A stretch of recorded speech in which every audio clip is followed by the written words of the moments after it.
السلام علیکم ورحمۃ اللہ وبرکاتہ مغفرتہ نحمدہ ونصلی علی رسولہ الکریم اما بعد فاعوذ باللہ من الشیطان الرجیم بسم اللہ الرحمن الرحیم ربی اشرح لی صدری ویسر لی امری واحلل عقدۃ من لسانی یفقہوا قولی واجعل لی وزیرا من اہلی واجعل لی وزیرا من اہلی واجعل لی وزیرا من اہلی ربی زدنی علما ربی زدنی علما ربی زدنی علما۔ الحمدللہ کل ہم نے یہ سیکھا تھا کہ ہم نے قرآن مجید کا یہ دورہ قرآن کا سلسلہ کس ارادے سے شروع کیا ہے، اور ارادہ اللہ تعالیٰ کرے ہمیں اللہ تعالیٰ اس ارادے میں کامیاب کر دے کہ ہم نے عمل کرنا ہے۔ دیکھیں قرآن مجید دھرا دھر پڑھے جائیں اور سمجھ ایک لفظ بھی نہ آئے تو وہ پھر ہمارے لیے قرآن مجید پڑھنا نہ پڑھنا اس طرح تو برابر ہے ہدایت کے لحاظ سے، لیکن وہ الگ بات ہے کہ الف لام میم جو ہے اس کے بارے میں نبی پاک صلی اللہ علیہ وسلم نے فرمایا کہ یہ 3 حروف ہیں اور ہر حرف پر 10 نیکیاں ملتی ہیں۔ نیکیاں تو ہمیں مل جائیں گی، لیکن نیکیوں کے لیے اللہ نے اور بہت سے ذریعے رکھے ہیں، بہت سے ذریعے رکھے ہیں، لیکن قرآن مجید کو کہا ہدی للمتقین، یہ ہدایت دیتا ہے، تو ہم نے اسے ہدایت پانی ہے۔ اب اللہ تعالیٰ نے ہدایت دینے کے لیے میں نے آپ کو بتا دیا تھا کہ انبیاء اور کتب بھیجے۔ اب اللہ تعالیٰ تو ہمارے ساتھ یہی کچھ کر سکتے تھے کہ جب ہم نے اللہ تعالیٰ سے ہدایت مانگی، اللہ نے مجھے اور آپ کو ہدایت دے دی۔ اب اس ہدایت کو قبول کرنا یہ بہت بڑا تحفہ ہے اللہ تعالیٰ کا۔ جیسے موت مومن کا تحفہ ہے نا، موت مومن کا تحفہ اس وقت بنے گا جب وہ اس ہدایت پہ عمل کرے گا۔ میں نے اور آپ نے ہدایت مانگی نا، میں نے اگر اس ہدایت کو اپنا لیا تو جب میں اس وقت اللہ کے پاس جانے کا وقت آئے گا میرے پاس، تو اس وقت وہ موت بھی میرے لیے تحفہ بن کے آئے گی، مجھے موت سے ڈر نہیں آئے گا۔ موت سے کیوں ڈرتے ہیں ہم کیا کہتے ہیں؟ موت سے تو نہیں ڈرتی ہے، اپنے عملوں سے ڈر لگتا ہے، تو عمل ہی تو درست کرنے ہیں۔ اگر ہم نے یہاں عمل درست نہ کیے تو پھر کیا ہوگا؟ مرتے وقت ہوں گے اللہ تعالیٰ مجھے تھوڑی سی مہلت دے دیتے، لولا اخرتنی الی اجل قریب، بندہ کہے گا یا اللہ تو نے مجھے تھوڑی سی تو مہلت دی ہوتی، فاصدق میں صدقہ خیرات کر لیتا۔ صدقہ خیرات سے مراد کیا تھا؟ صدقے کا مطلب خوشی سے کرنا، یعنی کوئی بھی نیکی مجھے خوشی سے کرنے کا موقع مل جاتا تاکہ میں اللہ کے ہاں سرخرو ہو کے آج بغیر کسی خوف کے موت کو اپنے گلے لگا لیتی۔ موت کو گلے لگانے کے لیے تیار کوئی بھی نہیں ہے، یقین ہے کہ مرنا ہے لیکن گلے لگانے کے لیے تیار نہیں ہے، تو اس کو ہم نے اپنے گلے لگانا ہے موت کو، اس کے لیے تیاری یہیں پہ کرنی ہے۔ پھر اللہ تعالیٰ کا سب سے بڑا احسان دیکھیں، ایک تو میں نے کہا اللہ تعالیٰ نے انبیاء اور کتابیں بھیجی، اور پہلے دن وعدہ لے لیا ہم سے جتنی روحوں نے قیامت تک آنا تھا اللہ تعالیٰ نے سب کو اکٹھا کیا حضرت آدم کی روح کے ساتھ، ساری روحوں کو، اور کیا پوچھا؟ لست بربکم، کیا میں تمہارا رب نہیں؟ یعنی اللہ نے ہمارے اندر یہ بات ڈال دی کہ اللہ تعالیٰ ہمارا رب ہے، ہم نے اس پر یقین رکھنا ہے، اس پر ایمان لانا ہے۔ اب یہ چیز میرے اور آپ کے اندر جو ہے نا وہ کیسے ہے؟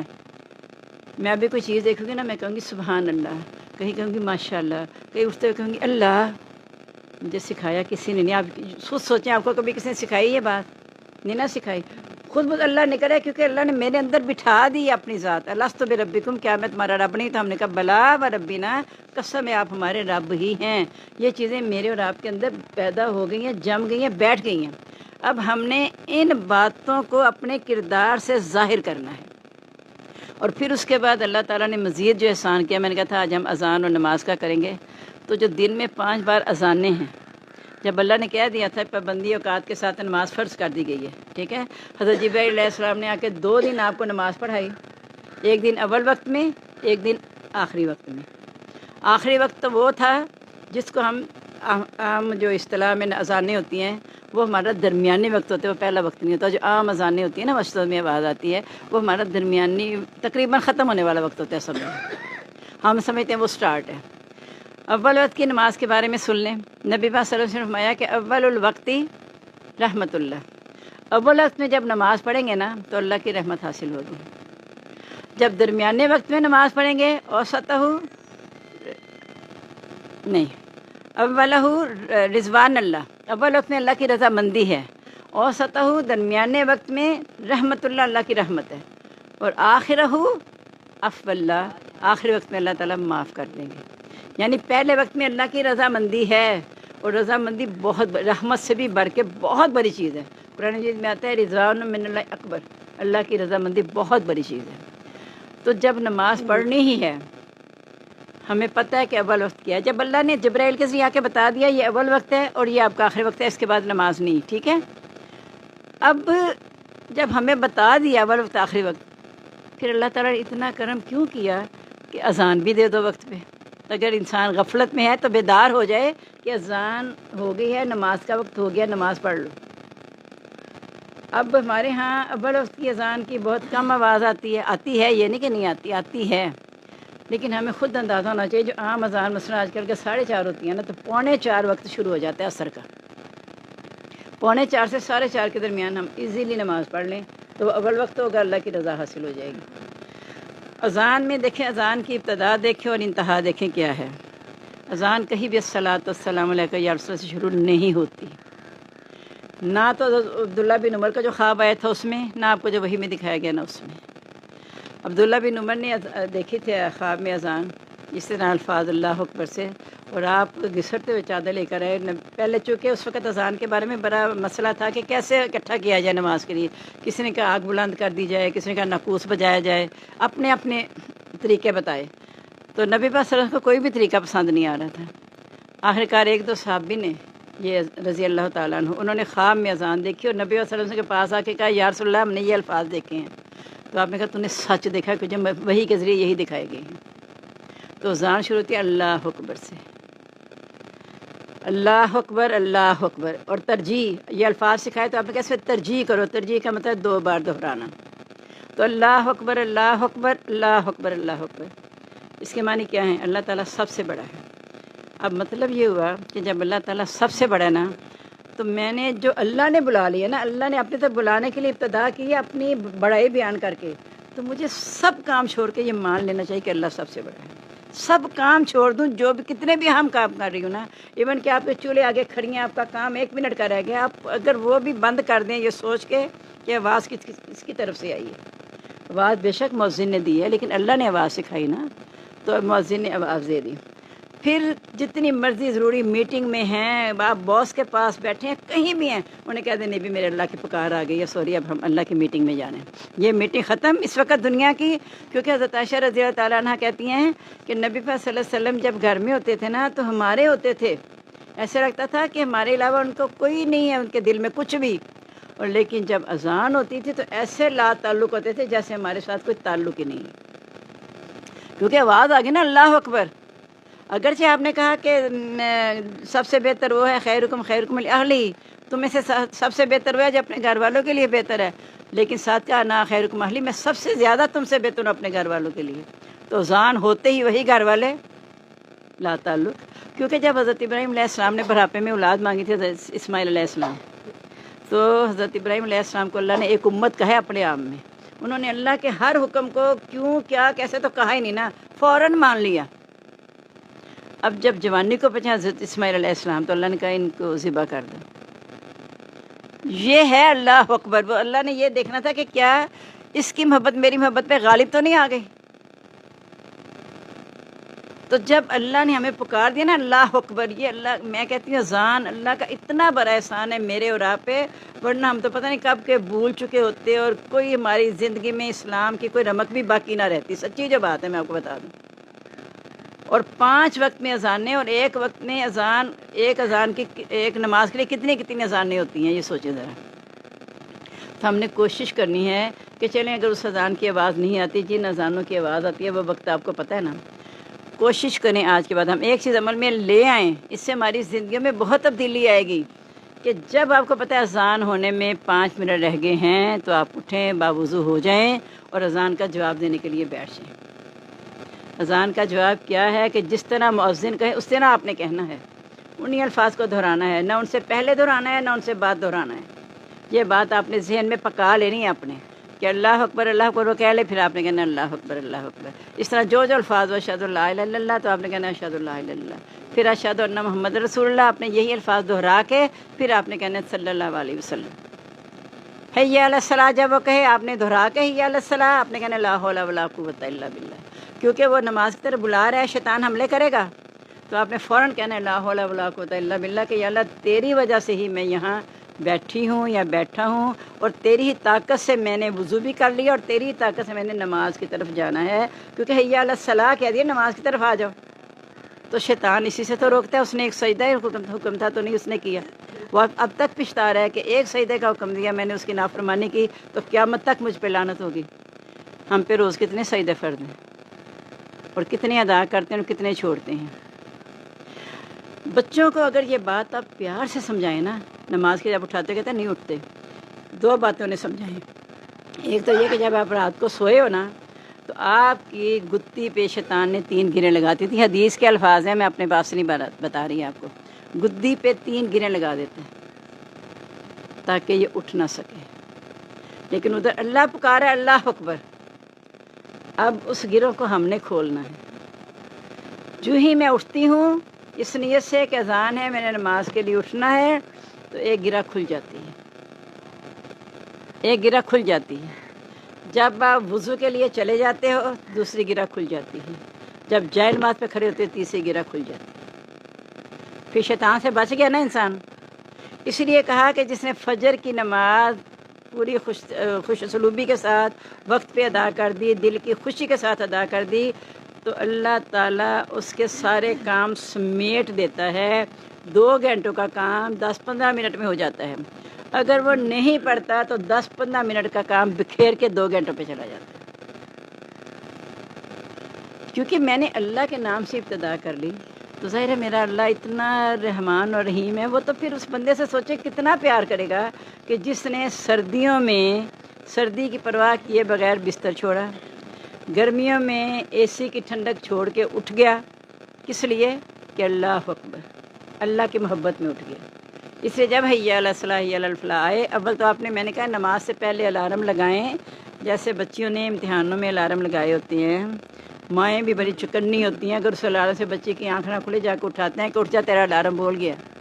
تو اسی طرح ہم نے یہ الارم جو ہے نا، ایک آیت ہے قرآن مجید میں لا یجلیھا لوقتھا الا ھو، اب اللہ کرے ہمارے ایمان اتنے پختہ ہو جائیں کہ جو آیت یہ پڑھ کے سوئے نا آخر میں، تو اللہ تعالیٰ اس سے جو اس نے نیت کی ہوگی جس وقت اٹھنے کی، تہجد کے وقت، اللہ تعالیٰ اسے اٹھا دیں گے۔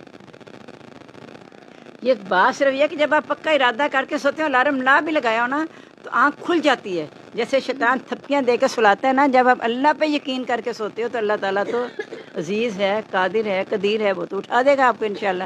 لیکن ہم کرتے کیا ہیں، جب آواز آتی نا اللہ اکبر، الارم ہی بولتا ہے بند کر کے اچھا بھی اٹھتی ہوں، وہ وقت ہے شیطان کی تھپکیاں دینے کا، کیونکہ اب خیر اور شر کا مقابلہ آ گیا نا، ادھر آواز آ رہی ہے اللہ اکبر، ادھر شیطان نے کہا تھا اللہ تعالیٰ میں اسے تیرے آگے نہیں جھکنے دوں گا، میں اسے لے کے جہنم میں گروں گا، تو شیطان اپنا زور لگاتا ہے۔ اگر انسان صبح کو نہیں اٹھتا تو 3 گریں تو کیا کھلنی ہے، شیطان کان میں پیشاب کر دیتا ہے۔ حدیث کے الفاظ ہیں، یہ میں آپ کو اپنے پاس سے نہیں بتا رہی۔ اب دیکھیں پہلے وہ گریں نہیں کھلیں، اوپر سے کان میں پیشاب بھی شیطان نے کر دیا، اور پھر رات کو یہ ناک کے نتھنوں میں بھی شیطان بسیرا کرتا ہے۔ اس لیے فجر کے وضو میں لازمی ناک کو 3 بار سنکنا ہے، جب آپ پانی ڈالیں 3 بار سے سنکیں بھی، تاکہ وہ شیطان کے جو اثرات ہیں وہ نکل جائیں ہم سے۔ شیطان نے کہا تھا نا دیکھیں میں ان کے دائیں بائیں اوپر نیچے سے آؤں گا، آگے پیچھے سے آؤں گا، انہیں بٹکا کے رہوں گا۔ تو جب دیکھیں جب میرے اللہ نے میرے اندر اپنی محبت ڈال دی، اپنا تصور ڈال دیا، اور یہ بھی کہا کہ فطرت اللہ التی فطر الناس علیہا، اللہ نے لوگوں کو اپنی فطرت پر پیدا کیا ہے، تو ہم نے یہ کوشش کرنی ہے کہ اللہ تعالیٰ کے اس حکم کے اس طرح پابند ہو جائیں کہ اذان کے بعد میرے اندر اور کوئی چیز باقی نہ رہے۔ یہ ذہن میں رکھیے گا۔ بالکل اسی طرح ہم نے اسوہ حسنہ، میں نے کہا تھا نا کہ ہم دعا مانگتے ہیں ربنا آتنا فی الدنیا حسنہ وفی الآخرۃ حسنہ وقنا عذاب النار۔ اب حسنہ ہمیں کہاں سے ملے گی، وہ بھی میرے اللہ نے بتا دیا، لقد کان لکم فی رسول اللہ اسوۃ حسنہ، وہاں بھی حسنہ کا لفظ ہے کہ تمہارے لیے اللہ کے رسول کی زندگی میں اسوہ حسنہ ہے۔ تو اب حسنہ لینی ہے نا دنیا اور آخرت کی، تو سیرت کو اپنا لو۔ تو میں نے ابھی آپ کو بتایا کہ حضرت عائشہ کہتی تھی اذان کی آواز سن کے ایسے ہو جاتے نبی پاک صلی اللہ علیہ وسلم جیسے ہمارے ساتھ کوئی تعلق ہی نہیں ہے۔ تو ہمیں تو کام ہی نہیں ختم ہوتے۔ اگر سلائی مشین پہ بیٹھے ہوئے اچھا میں فراق مکمل کر کے اٹھاں گے، اذان کی جواب کی پرواہ نہیں ہے، مشین چلتی جا رہی ہے، اپنا کام کیے جا رہے ہیں، واشنگ مشین لگائی، اچھا یہ چکر نکال کے پھر ہی میں نماز پڑھتی ہوں، پھر ہی میں دیکھتی ہوں۔ یعنی سب سے بڑی غفلت ہمارا اذان کا جواب دینا ہے۔ یہ اپنے اوپر لازم کر لیں کہ آپ نے اذان کا جواب ہر صورت دینا ہے انشاءاللہ، کیونکہ جب اذان کا جواب آپ دیں گے تو پھر آپ خود بیدار ہو گئے نا، آپ کو پتہ چل گیا کہ دیکھیں اسی طرح تشریح دیکھیں، ایک تو اللہ سب سے بڑا ہے، پھر اس کے بعد ہم نے توحید کا اقرار کیا، اشہد ان لا الہ الا اللہ۔ اگر خدا نہ خواستہ میرے اندر کوئی شرک کی خرابی ہے تو جب میں سوچ کے کہوں گی نا اشہد ان لا الہ الا اللہ، تو شرک میرے اندر سے ختم ہو جائے گا کہ میں گواہی دیتی ہوں کہ اللہ کے سوا کوئی عبادت کے لائق نہیں، کوئی ایسا نہیں ہے جس کا میں کہنا مانوں سوائے اللہ کی ذات کی۔